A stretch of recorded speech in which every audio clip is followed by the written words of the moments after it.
Hello, Jack Olmsted, GMO-Free News. Welcome to another edition of our series on the Flint water crisis. Today we're going to be talking with Anurag Mantha from the Flint Water Study Group out of Virginia Tech. He was involved in a lot of things. He wore a lot of hats, a lot of team hats during that session. How are you doing today? I'm great, Jack. How are you? I'm doing just fine. And we're also going to be joined by Monica Williams. She's with Independent Underground News Talk Radio. She's been following the Flint water crisis since March of last year, March 2015. And I just did an interview with her yesterday, and if you're interested, you can watch the interview on the GMO Free News Facebook page or YouTube channel. But today it's all about Anurag. Yep. And English is not your first language. What is your first language? Well, technically, English is my first language because I've had 14 years of formal English education. Oh. Yeah. So that includes from K through 12, 14 years. I've studied in English medium schools or schools where the medium of instruction was English. I do speak two other languages in addition to English. Those are Hindi and Telugu. Telugu being my native tongue. That's what my parents speak at home. And incidentally, my mom has an MA in English, so we are pretty good with English as well. Pretty good with English. So where is home? Home for me is India, specifically south central part of India, a city called Hyderabad. That's where my parents live right now. So that's my second home. My first home is Blacksburg, Virginia Tech. That's where I'm right now. Do you have any brothers and sisters? Yes, I have a younger brother. He is 17 years old and a junior in high school. Is he in the States? Is he No, back in your second home? He's back in your second home. Yeah. Do you communicate with him on a regular basis? Yes, I do. How's the weather there this time of year? It's so the part where my parents live, it isn't really cold in the winter, so the lowest it goes down to is like 60. So it's pretty decent, but the summers are rough, so. Yeah. And so what did you say that your mother does? Tom? She has a degree in English? She has a Master of Arts in English. Master of Arts. So what does she do with the Master of Arts in English? Right now, she doesn't work because she doesn't want to. But yeah. Would that mean that she's retired? I guess you could say that. But she just likes to be at home. Okay, and how about your father? My father is a veteran of the Indian Army. He retired as a colonel from the Corps of Engineers back in 2012. And since then, he has been in academia. He has a PhD in environmental engineering. That's what I'm working towards. So he is the dean of engineering for an Indian university. So engineering is in your blood. You could say so. Even my grandfather is an environmental engineer. What did your grandfather do? He retired as a professor from one of the premier institutions in India, and that's where my dad went for his undergrad.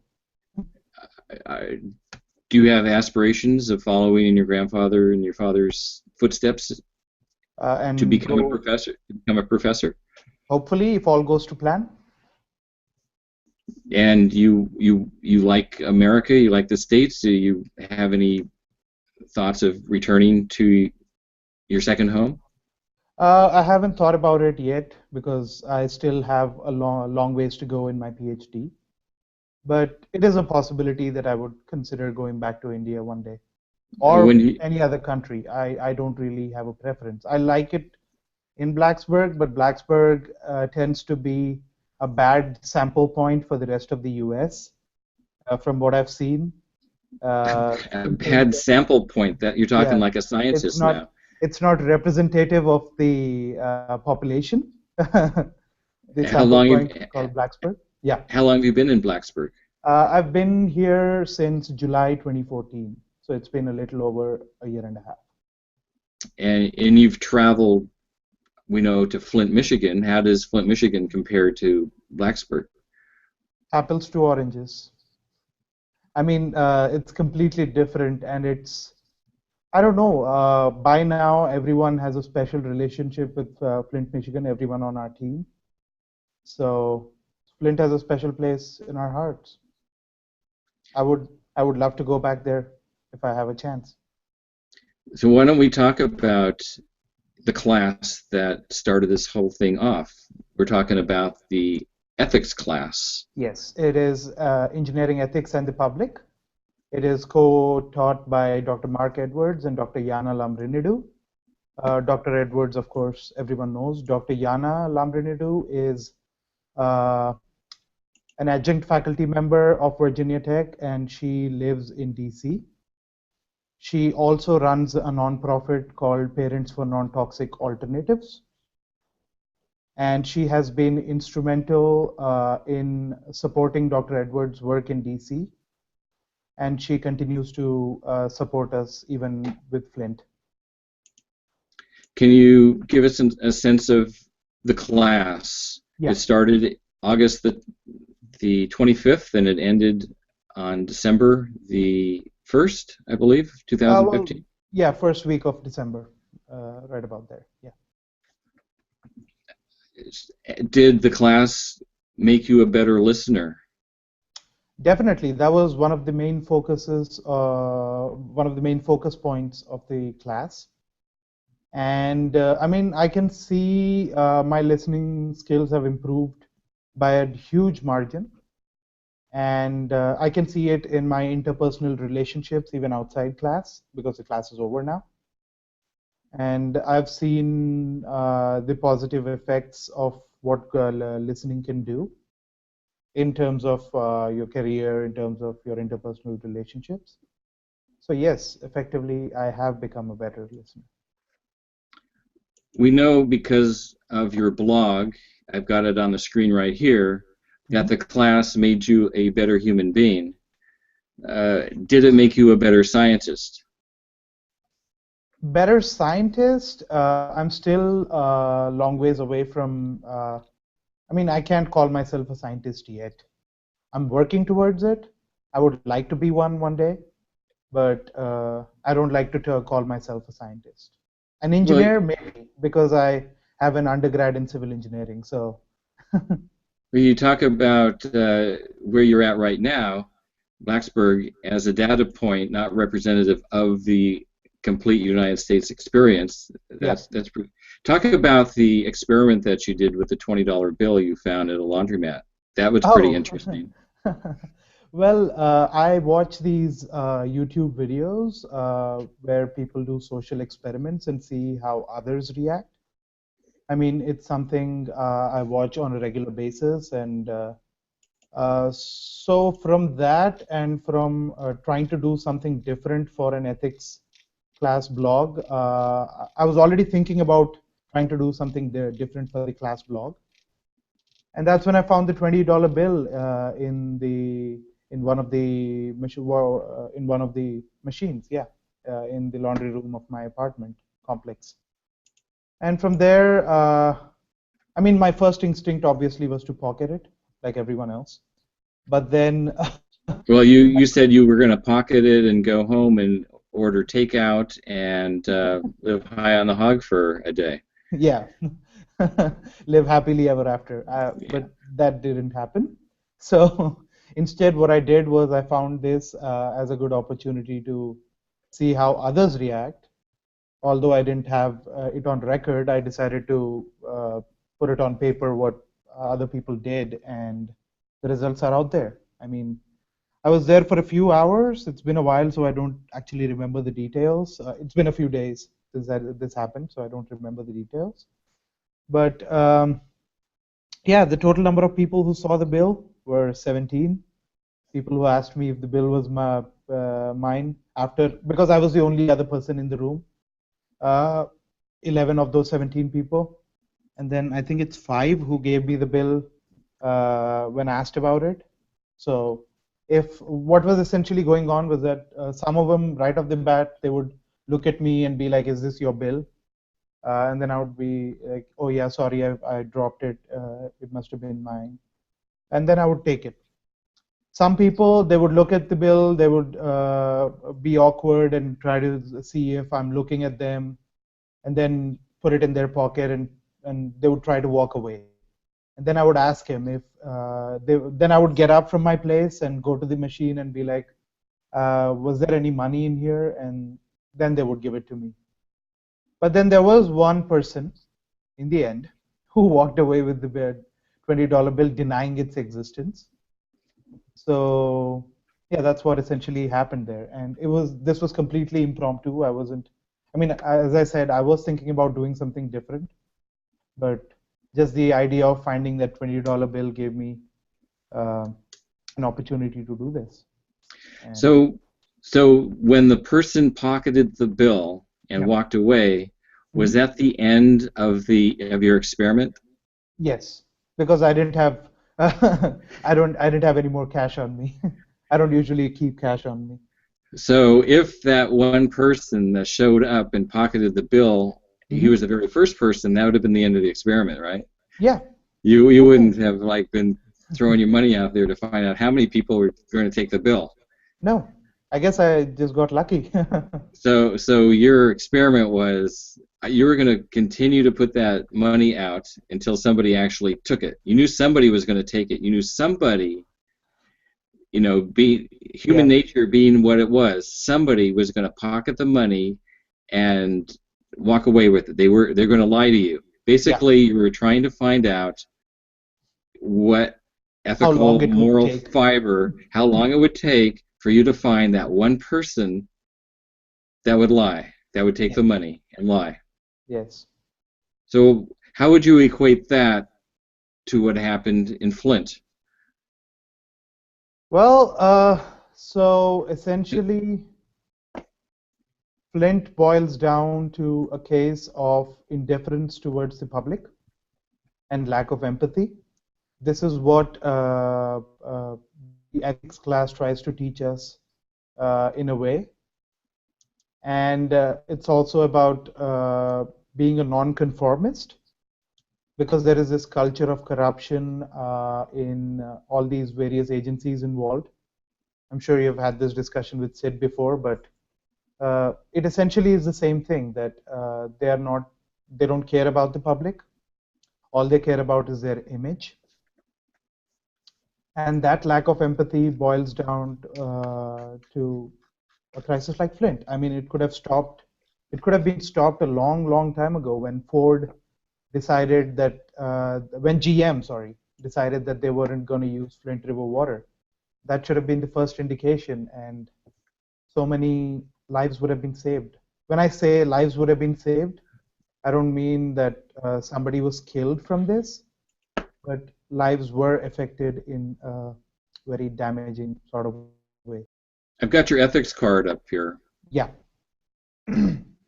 Tell me how this ethics card plays into Flint. Well, when given a choice, the way I see it, a lot of the people involved in Flint who were holding the power to make decisions, they chose what to do. They chose what was easy. And I think it says even in the bottom there that I took up the case of the DC lead and water crisis, and I said that DC Water and Sewer Authority, on realizing that the disinfectant change is causing lead poison, colluded with all the other agencies to cover it up because it was easy. It was easier for them to cover it up than to accept that they had made a mistake. And it's the same thing with MDEQ. In that regard, both the DC leaden drinking water crisis and the Flint water crisis are very, very similar, in the sense that when they had a choice, MDEQ, the city of Flint, the governor's office, I'm not sure yet who's involved, but there is a sense that all these people have to be involved for such a big decision to take place. So yeah, instead of resolving the issue, they cared about their image, and they chose to attack us. They chose to attack Dr. Monahan and Atisha just because it was easy. It was easier to do that all day than to help the people in Flint. You guys are pretty brutal with your report card on MDEQ, giving them 70% blame and Yes, I mean, giving emergency management and giving the governor's office 10% blame. yeah.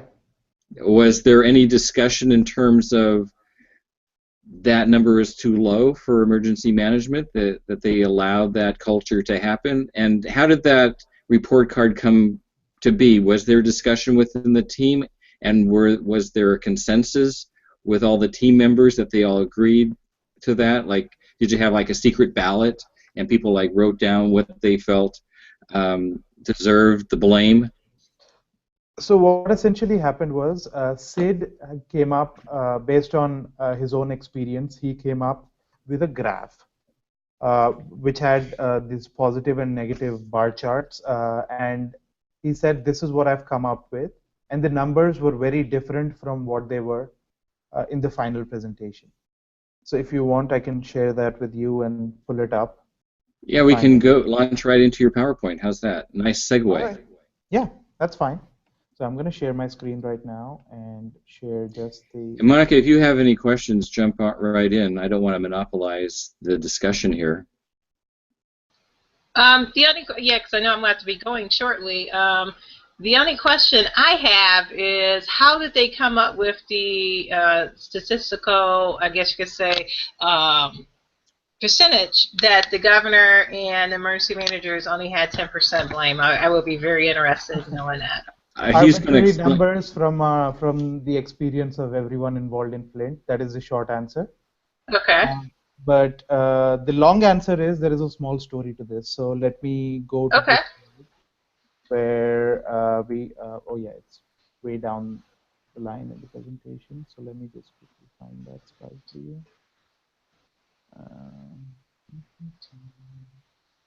Yeah, so this is heroism. So it is around here. I really enjoy talking with you and other students because you guys just have depth of information. This was a class, so you were very studious in what you were doing at this point in time.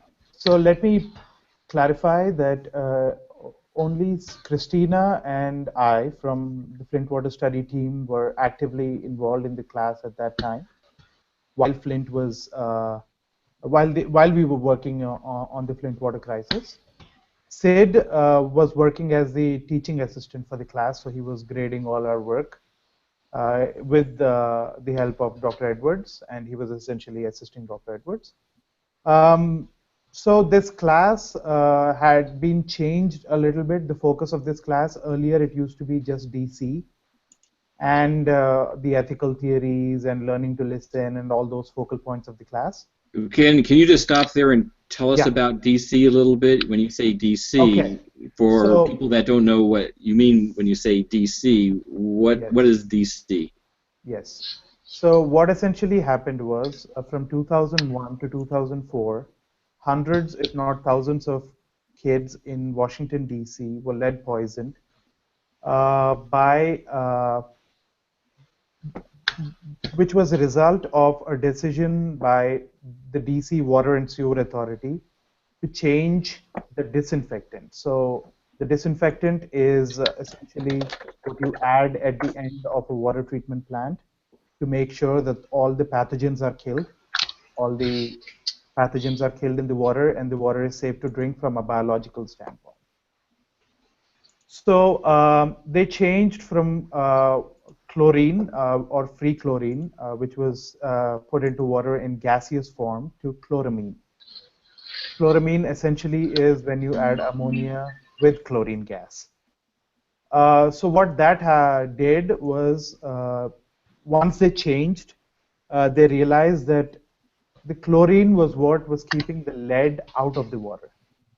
The moment they switched to the disinfectant, there were massive spikes of lead in the drinking water of DC homes and establishments. Dr. Edwards found out about this in 2005. So the majority of the poisoning was already over at that point. So it was from 2001 to 2004. When he found out in 2005, he decided that he was not going to let these agencies get away with this, because they were arrogant in the sense that they could have prevented it, but they didn't really care, and they thought that no one would question their authority.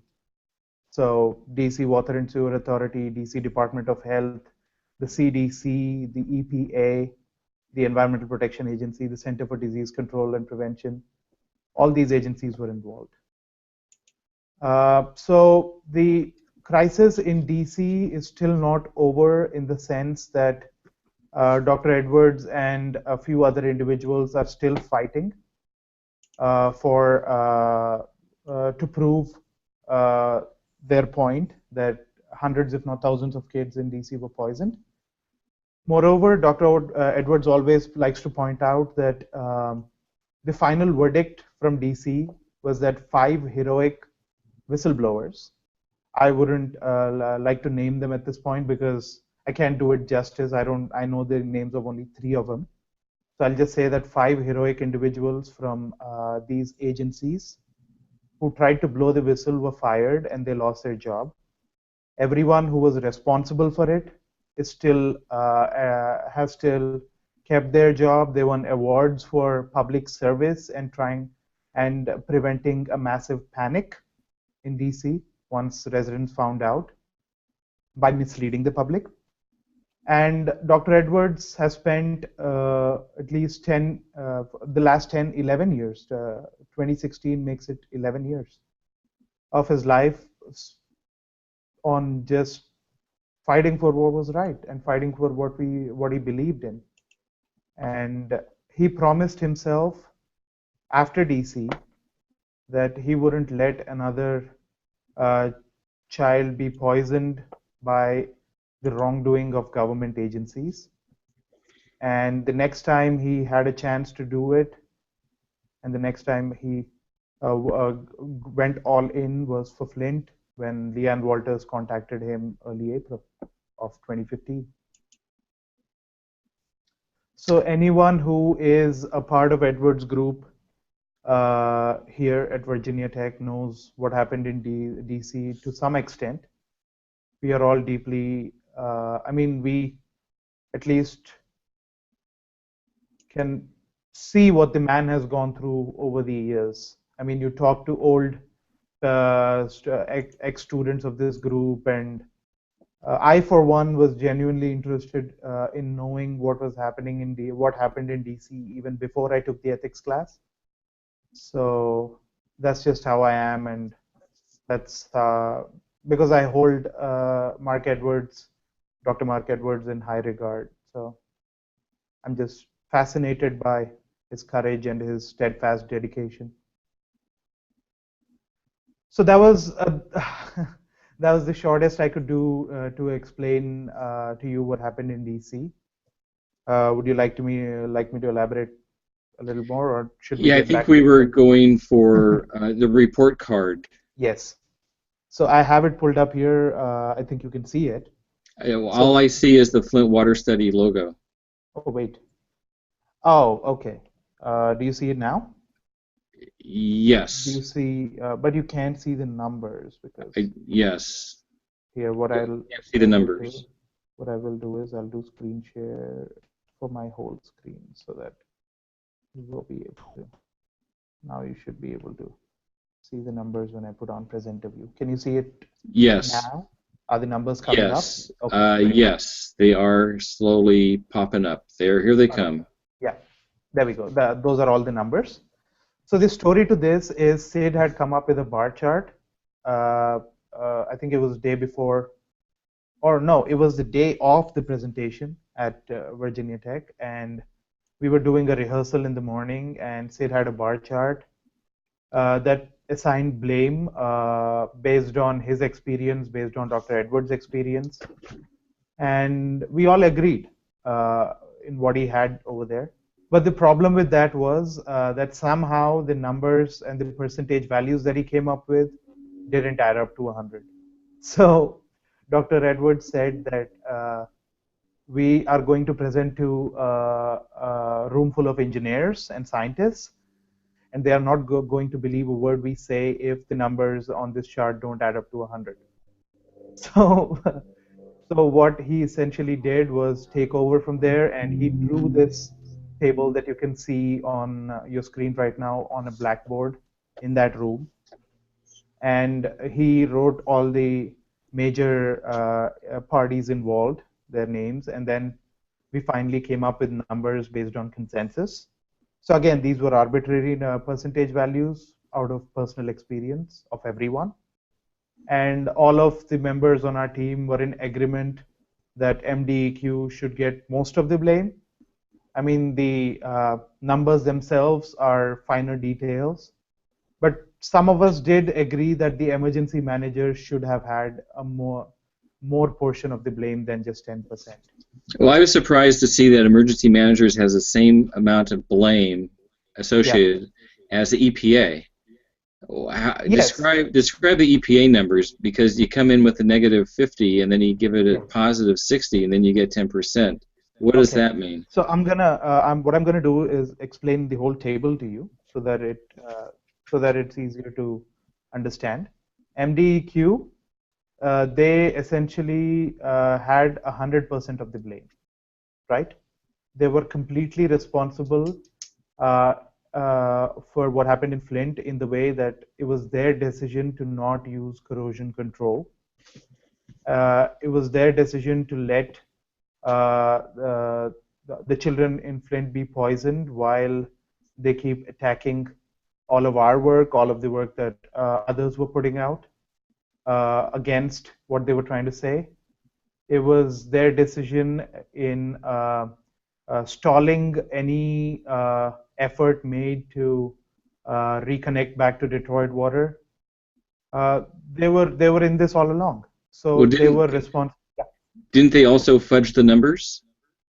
Yes, they did. They fudged the numbers. They threw samples out. Those are finer details. I mean, it's all a big.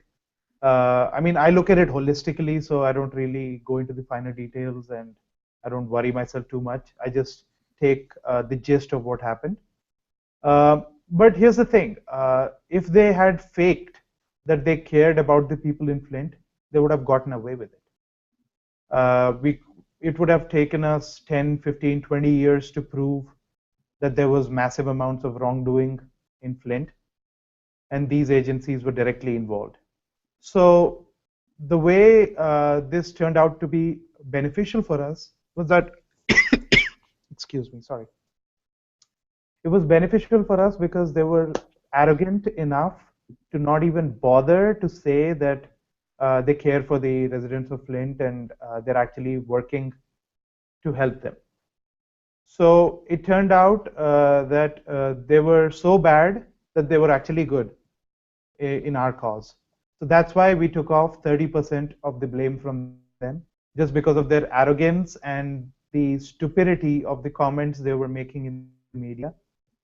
One of them is the very famous comment that the former spokesperson made, that this group specializes in finding lead in water, and it is not surprising that they pull the rabbit out of the hat wherever they go, even if they don't know where it's coming from. That was essentially what he tried to say. And they still pull a rabbit out of the hat. Yeah. So, so comments like these are what helped our cause, and that's why we took off 30% of the blame. Now the EPA. In the very beginning, in April, Mr. Miguel del Toro, the heroic employee of EPA, wrote that memo and leaked it to Leanne Walters, and putting his career in jeopardy, and copying Dr. Edwards as well on that memo. And that essentially was the first indication of the fact that MDEQ, or the Michigan Department of Environmental Quality, was not using corrosion control. And Flint was the only city in the United States that did not even have a plan to control corrosion.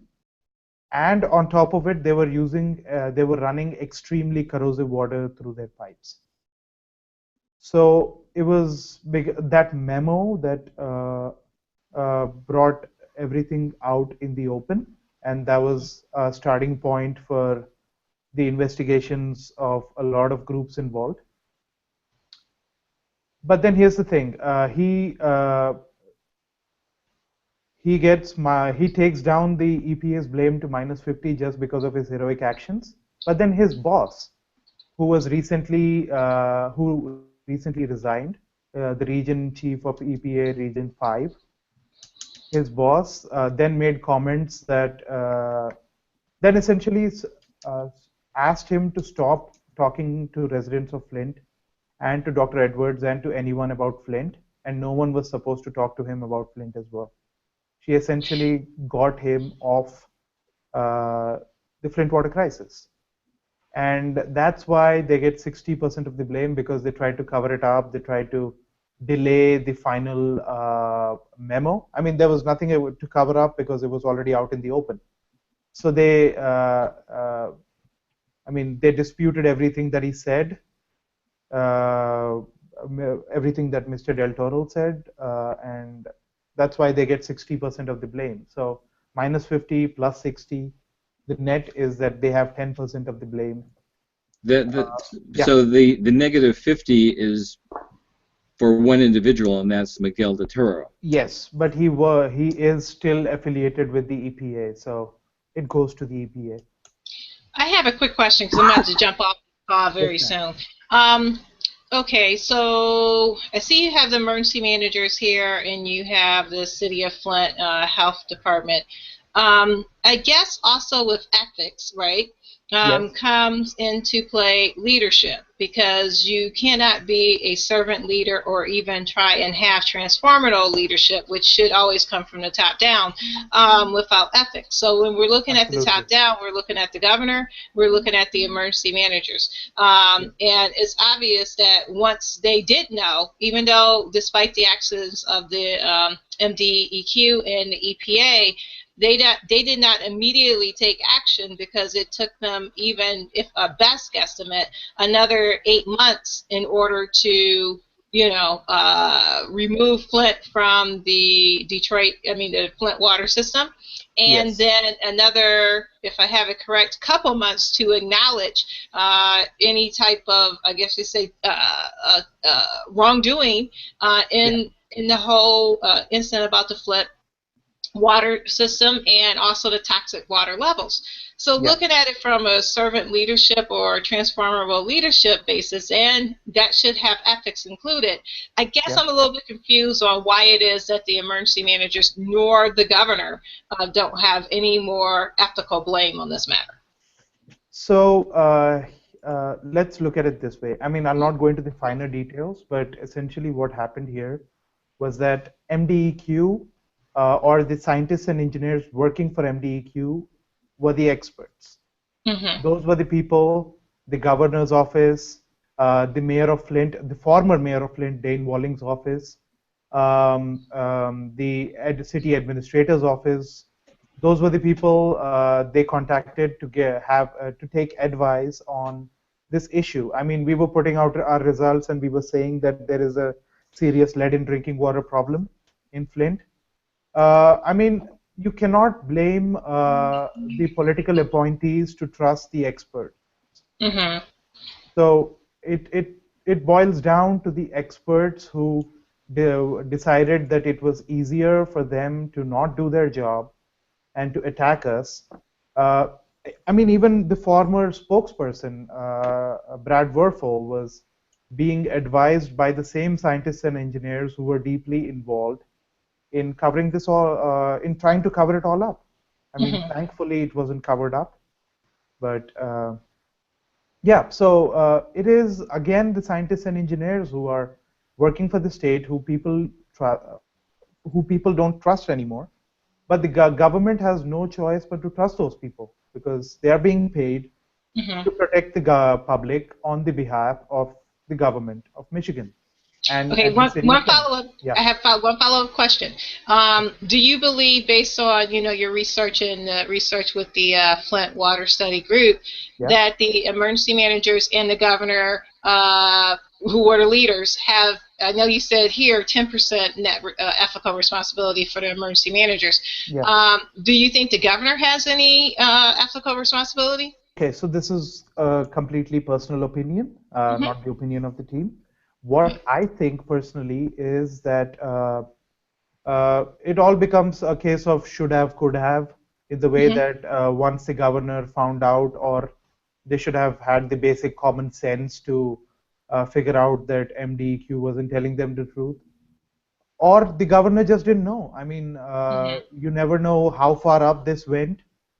I know that the FBI, the Federal Bureau of Investigation, got involved today. There was a news article about it. So it's their job to find out how high this went and who is responsible. But at this point, 10% blame for goes to the government, the City of Flint, Michigan Health Department together. Okay, I get you. What is the breakdown of that 10%? I can't really say, and I don't think anyone on our team can. How about your personal opinion in terms of the breakdown of that group? I did think, City of Flint, I did governor. think that MDEQ should have had 60% of the blame, and emergency managers get 20% of the blame because it was their decision to. I mean, they were recommended by the MDEQ, yes, but the emergency manager was the final authority, and he was the one who signed the document that that made the City of Flint switch from Detroit water to the Flint River water. Also, on top of it, before the last emergency manager left, he signed an order saying that all of his previous orders cannot be overruled by the City of Flint. I don't know what the details are on those, but he went to that extent to make sure that the City of Flint could not take the reins of this issue with them. I mean, they didn't have the power at all. The City of Flint was helpless in a way.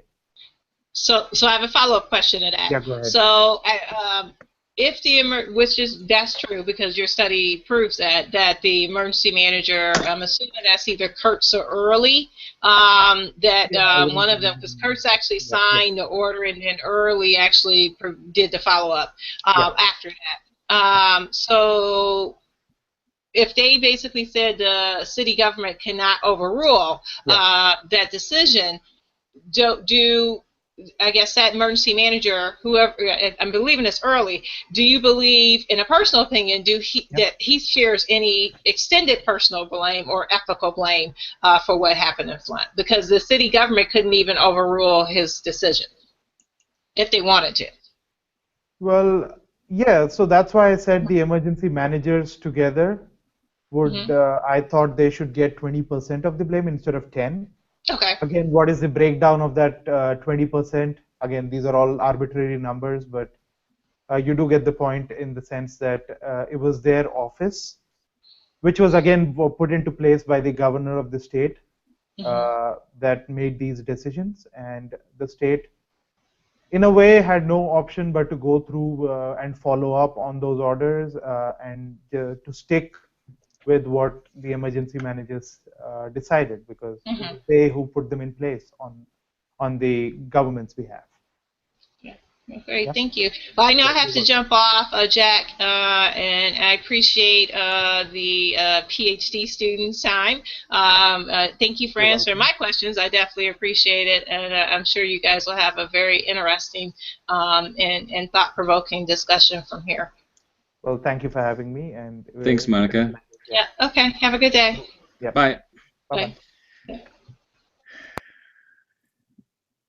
As you can see, these numbers have, emotional connotations to them. When you assign so much of the blame to the MDEQ, and you lump in the governor along with the city of Flint. The city of Flint had no power at the time. They were rubber stamps. And the governor had the ultimate say. The governor could have, both of the cities, Detroit and Flint, were under emergency management. which reported directly to the governor. And at any time, the governor could have, been the final call, been the final say on anything.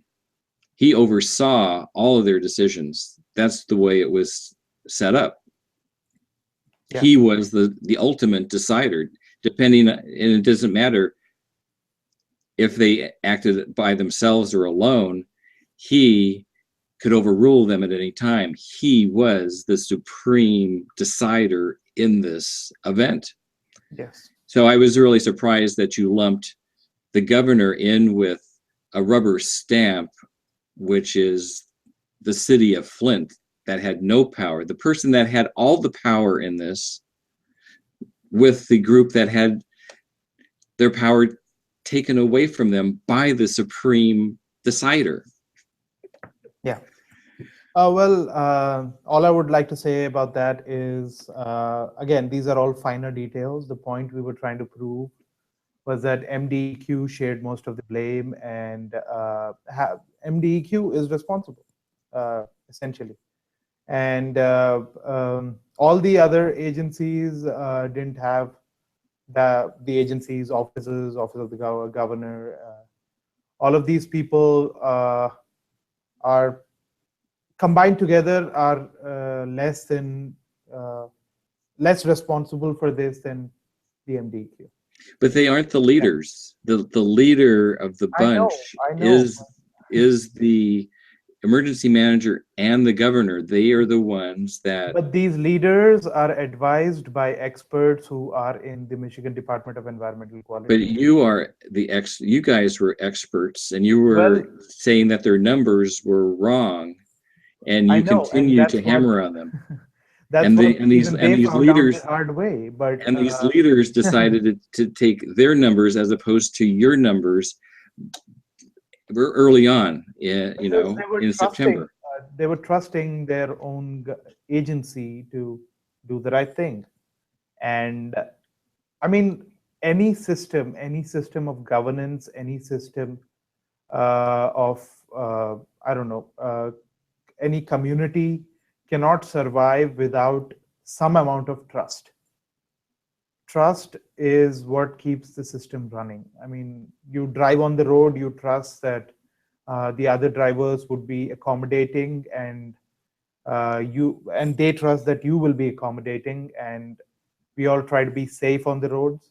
But we do trust other drivers. I mean, but we don't elect those as drivers. We don't elect those as drivers to be on that side of the road with the government. I'm just giving an example.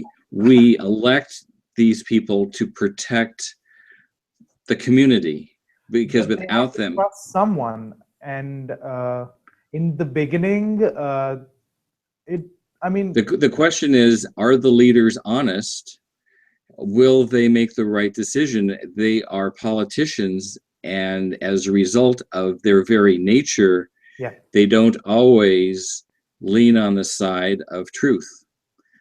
They lean on the side of what's good for, fill in the blank, for this person, for that person, for this group, for the future, for the big grand plan, whatever that might happen to be.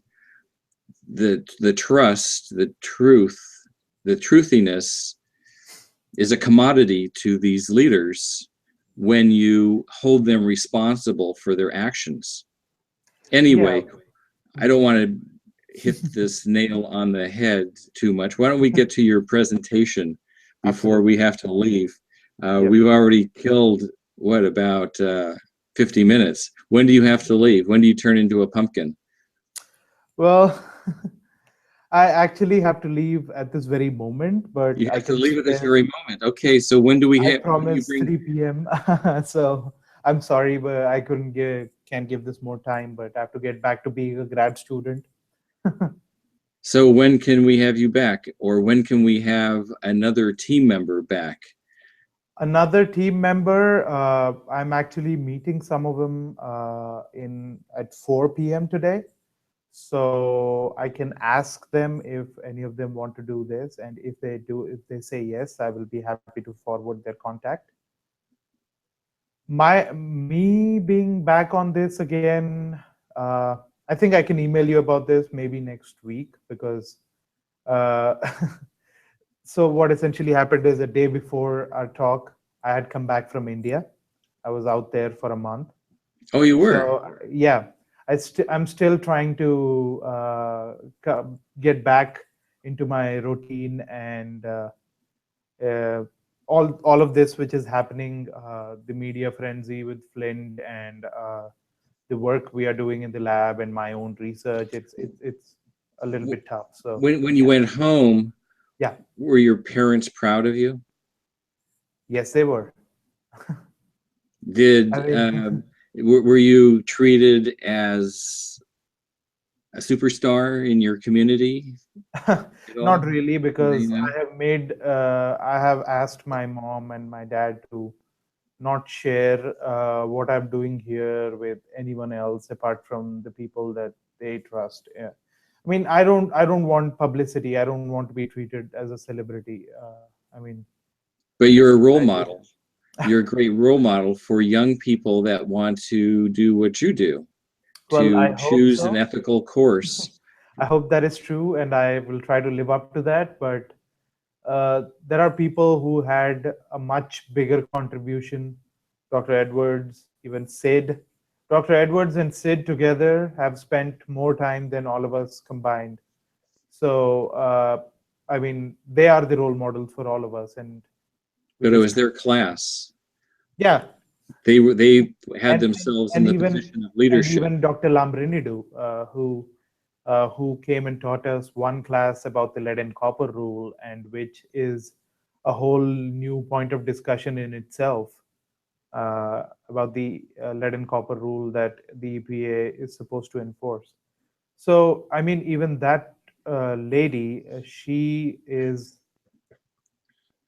I find it hard to explain it in words, but these are the people who are our role models. So we just try to match up and keep up in a way with them. Well, I think you are a great role model for young people that want to become civil engineers. Thank you. Hopefully that comes true and more people. We need more scientists and engineers who are empathetic, who are non-conformists, who aren't afraid to do the right thing. Yes, that we need them everywhere. So Well, it's it's tough not only science because and this engineering. it is tough because you're so attached to supporting yourself financially. Yes. You can't be a whistleblower. There aren't too many civil engineer whistleblowers out there I mean, that's that what the class tries to teach you, that when a point comes, when you have an ethical dilemma, you at least think about it. I mean, the class cannot teach you, they can teach you all the theory they want, but when you are in a moral dilemma, when you're in an ethical dilemma, when you are considering right or wrong, sometimes it's not black and white, it's gray. I mean, you don't know what is right, you don't know what is wrong, but the fact that you think about it before making a decision, and the fact that you put uh, the safety and the well-being of the public before you, that is all the class expects. I mean, the first canon of civil engineering and even the first canon of humanity, the well-being and the safety of the public should come first and foremost every time. That wasn't right, but it's put more eloquently, but you can look that up. I'm looking on your on the website, Canons Against Canons, Social Justice and Engineering Ethics Imagery. That is that is something out of your class. Yeah. Canons Against Canons. And it looks like in the Flint water crisis, the engineering canon had the biggest boom. We are glad that it happened that way. I mean, Flint has been a miracle in all senses of the word. Uh, Dr. Edwards has said this repeatedly. I mean, none of us expected the events to pan out in the way that they did. I mean, the harm being done to the residents of Flint was stopped uh, probably before it peaked. So, I mean, the damage has still been done, and it's sad and heartbreaking to see what is happening in Flint, but the worst was yet to come. And thankfully, due to the combined efforts of everyone involved, everyone from the citizen scientists in Flint to our team to Dr. Mona's team, everyone who denied, uh, everyone who didn't take what the state was saying at face value, everyone is involved and everyone is a hero. I'll leave it at that.